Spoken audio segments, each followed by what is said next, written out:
Shalom anak-anak hebat semuanya. Nah, hari ini Miss Rani membagikan video rangkuman materi tematik tema 7 atau tema G, subtema yang ketiga tentang Ayo Memimpin.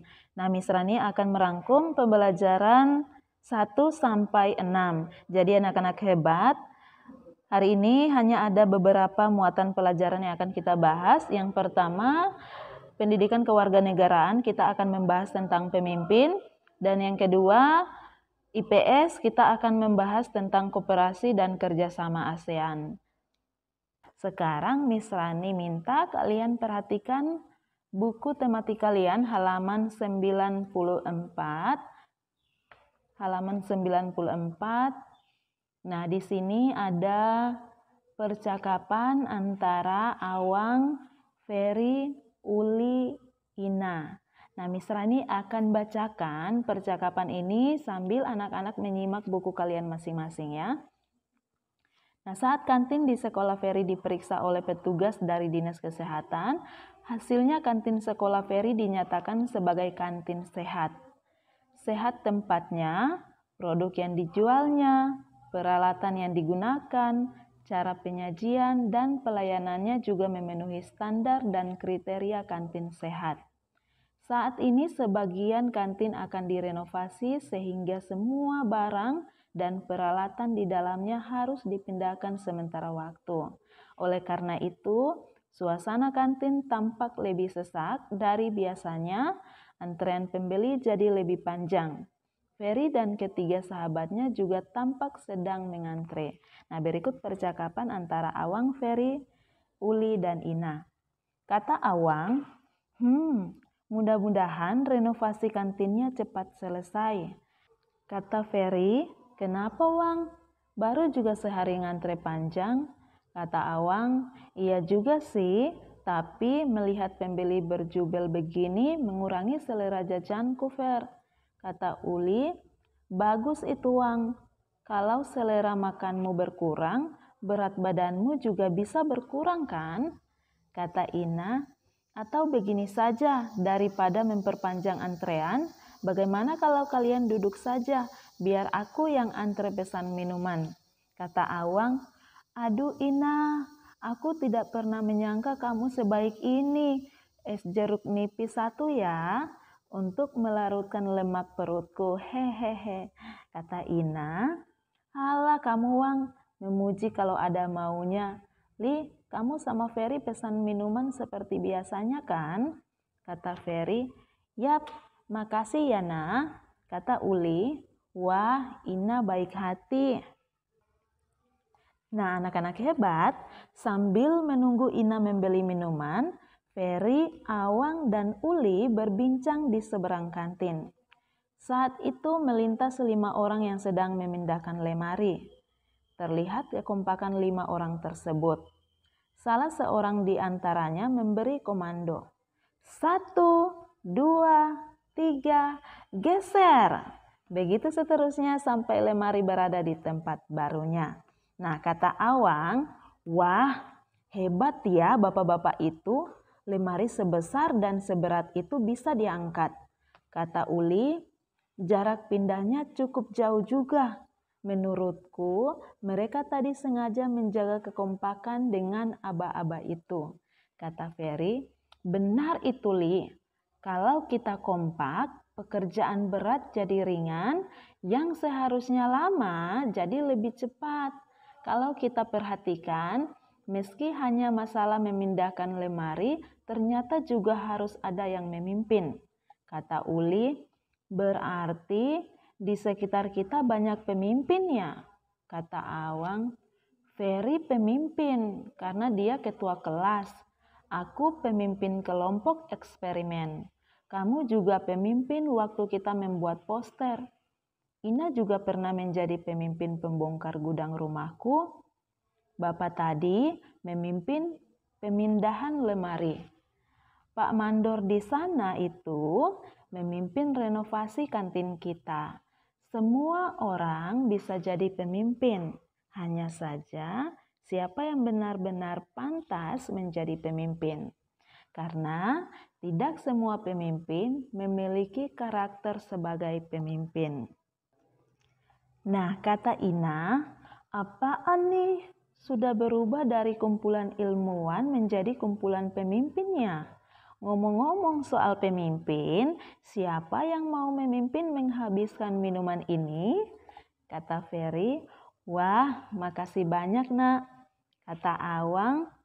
Makasih ya nak, sering-sering saja begini. Berbuat baik jangan setengah hati.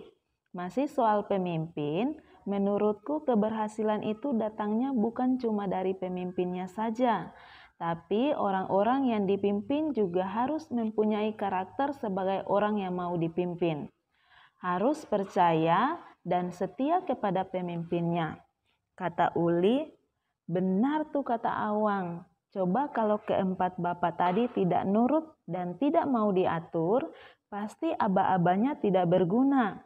Harusnya setelah hitungan ketiga baru geser. Bisa-bisa masih hitungan 1, dia sudah geser. Ya kapan pindahnya tuh lemari? Kata Ina, jangan lupa bapak-bapak itu membantu ibu kantin memindahkan lemari dengan sukarela, tidak dibayar loh. Kekeluargaan dan gotong royong pokoknya. Kata ibu kantin tadi, selain direnovasi, kantin kita ini akan diubah pengelolaannya menjadi koperasi. Kata Awang, hehehe, gara-gara ngomong soal kekeluargaan dan gotong royong, kamu jadi ingat koperasi ya nak? Kata Uli, asik tuh, aku setuju kalau ada koperasi. Katanya koperasi itu bisa meningkatkan kesejahteraan rakyat. Kata Awang, kok katanya memang begitu seharusnya. Kata Ina, kesejahteraan yang adil, pemimpin yang adil, rakyat sejahtera. Nah, anak-anak hebat, dari percakapan yang sudah kalian simak tadi, nah kira-kira apa saja yang mereka bahas? Ya, mereka membahas tentang seorang pemimpin, mereka membahas tentang gotong royong, mereka juga membahas tentang koperasi.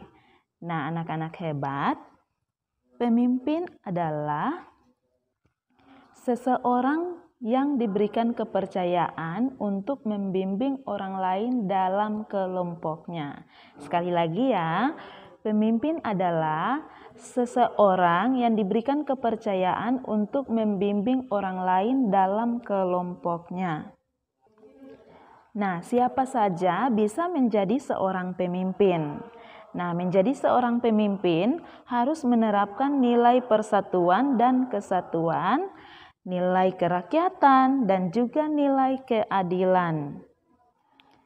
Nah, anak-anak hebat, pada materi sebelumnya kita sudah membahas tentang seorang pemimpin yang bisa bersikap adil ya. Nah, misalnya kasih contoh lagi, misalnya kalian di kelas punya seorang pemimpin yaitu ketua kelas.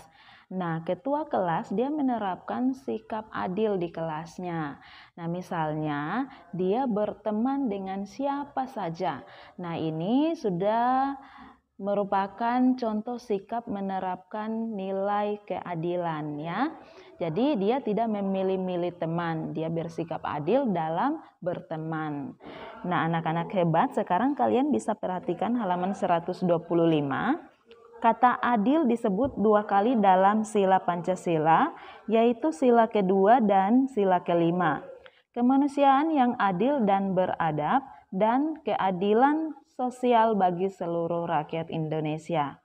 Nah, nilai keadilan adalah salah satu nilai Pancasila yang harus ada dalam setiap sendi kehidupan bangsa Indonesia. Keadilan sosial adalah wujud kesejahteraan bagi seluruh rakyat. Keadilan sosial meliputi kehidupan politik, kehidupan ekonomi, kehidupan sosial budaya, dan juga pertahanan dan keamanan. Nah, anak-anak, sekarang kalian bisa simak tentang nilai keadilan sebagai berikut. Nah, demokrasi politik berhubungan dengan keadilan sosial yang berwujud pada pemberian hak yang sama kepada semua warga dalam hukum dan susunan masyarakat negara, sebagaimana dirumuskan dalam pasal 27 dan 31 Undang-Undang Dasar 1945 sebagai berikut. Yang pertama, persamaan kedudukan di dalam hukum dan pemerintahan. Yang kedua, kewajiban menjunjung hukum dan pemerintahan. Yang ketiga, hak yang sama atas pekerjaan dan penghidupan yang layak. Yang keempat, hak untuk mendapatkan pengajaran. Nah, anak-anak hebat, keadilan politik dan keadilan ekonomi merupakan substansi terdepan dari keadilan sosial yang mencita-citakan perkembangan masyarakat dengan harapan supaya kesejahteraan umum dapat terlaksana. Keadilan sosial memberi perimbangan pada kedudukan individu dalam masyarakat dan negara. Dengan adanya keadilan sosial dalam sila kelima dari dasar filsafat negara Pancasila, maka berarti bahwa di dalam negara Pancasila, makmur dan kesejahteraan umum sebagaimana amanat pembukaan Undang-Undang Dasar 1945 tersebut harus terwujudkan dalam bentuk keadilan bagi seluruh rakyat Indonesia. Nah, realisasinya dari prinsip keadilan sosial tidak lain adalah dengan jalan pembangunan yang benar-benar dapat dilaksanakan dan berguna serta dinikmati oleh seluruh lapisan rakyat. Nah, anak-anak hebat, selain itu dalam realisasinya, pembangunan nasional merupakan suatu upaya untuk mencapai tujuan negara.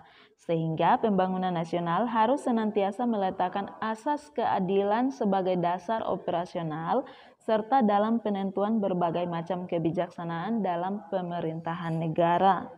Nah, oleh karena itu, di dalam negara Pancasila harus meniadakan segala bentuk kepincangan sosial dan kepincangan pembagian kekayaan nasional. Kepincangan-kepincangan demikian bukan saja tidak menjamin terwujudnya keadilan sosial, bahkan dapat menjadi faktor penghambat dari kesetiakawanan yang menjadi kekuatan penting dalam usaha kita untuk sama-sama memikul beban pembangunan. Untuk itu, perlu dikembangkan sikap adil terhadap sesama, menjaga keseimbangan antara hak dan kewajiban, serta menghormati hak-hak orang lain. Nah, anak-anak hebat, menghargai karya orang lain adalah bentuk pengamalan nilai sila kelima Pancasila. Nah, Miss Rani percaya anak-anak semua punya pengalaman mengamalkan nilai sila kelima dari Pancasila. Nah, di sini ada beberapa contoh sikap dan perilaku yang sesuai dengan sila kelima Pancasila. Yang pertama, mengembangkan perbuatan yang luhur, yang mencerminkan sikap dan suasana kekeluargaan dan kegotong royongan. Yang kedua, mengembangkan sikap adil terhadap sesama. Yang ketiga, menjaga keseimbangan antara hak dan kewajiban. Yang keempat, menghormati hak orang lain. Yang kelima, suka memberi pertolongan kepada orang lain agar dapat berdiri sendiri. Yang keenam, tidak menggunakan hak milik untuk usaha-usaha bersifat pemerasan terhadap orang lain. Yang ketujuh, tidak menggunakan hak milik untuk hal-hal yang bersifat pemborosan dan gaya hidup mewah. Yang kedelapan, tidak menggunakan hak milik untuk bertentangan dengan atau merugikan kepentingan umum. Yang kesembilan, suka bekerja keras. Yang kesepuluh, suka menghargai hasil karya orang lain yang bermanfaat bagi kemajuan dan kesejahteraan bersama. Yang kesebelas, suka melakukan kegiatan dalam rangka mewujudkan kemajuan yang merata dan berkeadilan sosial. Nah, anak-anak hebat, berikut juga beberapa contoh pengamalan sila kelima dari Pancasila yang dapat anak-anak lakukan dalam kehidupan sehari-hari. Yang pertama, berlaku adil terhadap sesama. Yang kedua, menghormati hak orang lain atas dasar keadilan. Yang ketiga, suka bekerja keras. Yang keempat, tidak berperilaku boros. Yang kelima, tidak bergaya hidup mewah. Yang keenam, suka berhemat. Yang ketujuh, tidak melanggar peraturan yang berkaitan dengan kepentingan umum. Yang kedelapan, tidak menyalahgunakan fasilitas umum untuk kepentingan pribadi. Yang kesembilan, tidak merusak fasilitas umum. Yang kesepuluh, tidak malas dalam bekerja. Yang ke-11, menghargai hasil karya orang lain. Yang ke-12, tidak menggunakan mobil pribadi untuk kebut-kebutan di jalan raya. Yang ke-13, tidak merusak lingkungan yang dapat membahayakan masyarakat. Yang ke-14, melakukan kegiatan yang bermanfaat untuk kepentingan bersama. Yang ke-15, gotong royong membangun jalan. Yang ke-16, gotong royong membersihkan sungai. Yang ke-17, membantu perekonomian masyarakat dengan memberikan pelatihan usaha. Yang ke-18, memberdayakan potensi wisata desa.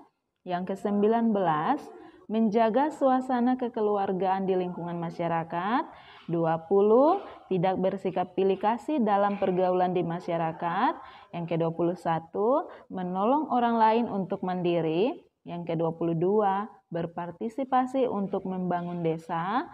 23, tidak melakukan kegiatan yang dapat merugikan masyarakat sekitar. Yang berikut 24, memelihara fasilitas umum. Yang ke-25, gotong royong membangun jembatan. Yang ke-26, menggunakan hak dan melaksanakan kewajiban secara seimbang. Yang berikut 27, melindungi hak-hak orang lain.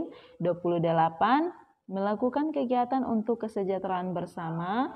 29, tidak melakukan pemerasan terhadap orang lain. Dan yang ke-30, tidak menimbulkan kebisingan yang dapat mengganggu tetangga. Nah, anak-anak hebat, Miss Rani percaya dari sikap dan perilaku yang sudah Miss Rani bacakan tentang pengamalan nilai sila kelima dari Pancasila, Miss Rani percaya anak-anak sudah menerapkannya dalam kehidupan anak-anak, baik itu di sekolah atau di tempat bermain dan juga di kehidupan dalam keluarga anak-anak semua. Nah, anak-anak hebat, sekarang Miss Rani minta kalian perhatikan lagi halaman 99. Kita belajar tentang koperasi, tapi anak-anak coba perhatikan logo Koperasi Indonesia.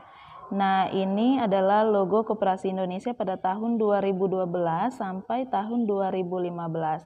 Nah, untuk menambah wawasan kalian, Miss Rani perlihatkan lagi logo koperasi. Nah, ini adalah logo koperasi pada tahun 1947 sampai tahun 2012. Jadi logo ini yang digunakan pada tahun 1947 sampai 2012. Kemudian logo koperasi berubah pada tahun 2012 sampai 2015. Jadi logo ini yang digunakan pada tahun 2012 sampai 2015. Nah, kemudian lagi pada tahun 2015, logo koperasi lagi diganti menggunakan logo yang awal, yang tahun 1947 sampai 2012. Jadi, mulai tahun 2015 sampai sekarang, logo koperasi yang digunakan adalah yang ini, ya, bukan yang ada pada gambar yang ada di buku kalian masing-masing. Jadi, yang ada pada buku kalian itu logo tahun 2012 sampai tahun 2015. Jadi yang sekarang digunakan itu mulai tahun 2015 sampai sekarang itu yang digunakan adalah logo yang awal, yang seperti ini. Nah, anak-anak hebat, koperasi sekolah atau yang sering disebut koperasi siswa atau disingkat dengan KOPSIS adalah koperasi yang didirikan di lingkungan sekolah yang anggota-anggotanya terdiri atas siswa sekolah. Koperasi sekolah dapat didirikan pada berbagai tingkatan sesuai jenjang pendidikan, misalnya koperasi sekolah dasar, koperasi menengah pertama, dan seterusnya.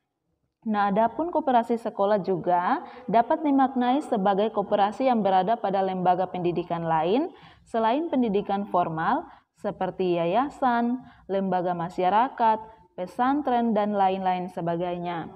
Nah, dasar-dasar pertimbangan pendirian koperasi sekolah adalah sebagai berikut. Yang pertama, menunjang program pembangunan pemerintah di sektor perkoperasian melalui program pendidikan sekolah.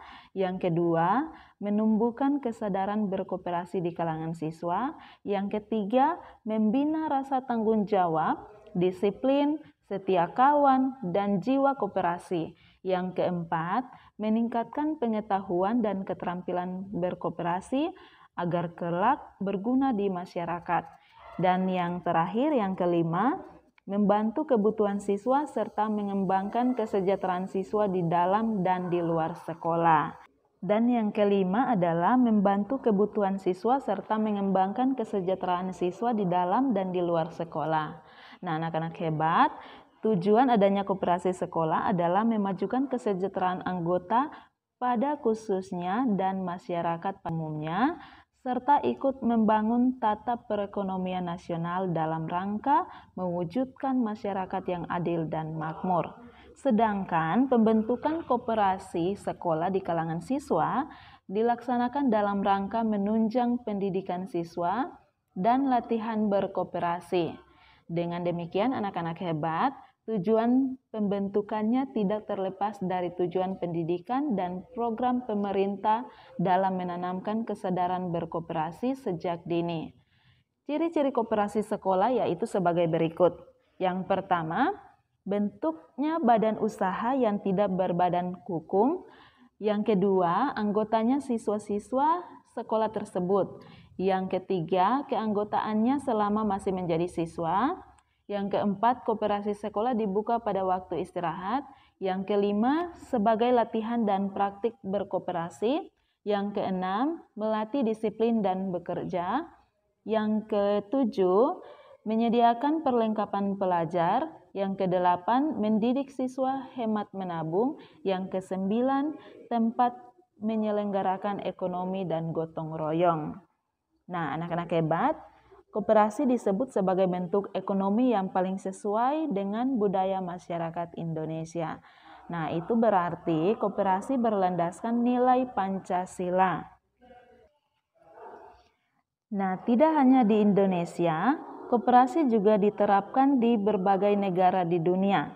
Salah satu bentuk kerjasama ASEAN dalam bidang ekonomi adalah koperasi ASEAN. Koperasi ASEAN disebut ACO atau Asian Cooperative Organization, yakni organisasi koperasi yang berguna untuk mensejahterakan negara-negara anggota ASEAN agar lebih meningkat.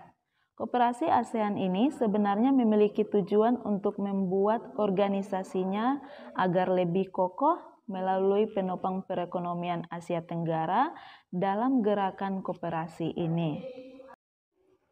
Jadi anak-anak hebat, koperasi ASEAN adalah salah satu bentuk kerjasama ASEAN di bidang ekonomi. Nah, selain kerjasama di bidang ekonomi, ASEAN juga memiliki kerjasama di bidang sosial, budaya, dan politik. Nah, apakah pada bidang pendidikan juga? Nah, anak-anak bisa simak halaman 120. Nah, di sini ada beberapa bentuk kerjasama ASEAN dalam bidang pendidikan. Oke, anak-anak hebat, demikian untuk materi tematik hari ini. Untuk tugas, anak-anak hanya mengerjakan soal-soal pada uji kompetensi 3 di halaman 138 sampai halaman 140. Sekali lagi, untuk tugas tematik hari ini, anak-anak hanya mengerjakan uji kompetensi 3, halaman 138 sampai 140. Nanti jika sudah selesai dikerjakan, tugasnya difoto dan dikirimkan ke WA Miss Rani. Terima kasih, Tuhan Yesus memberkati.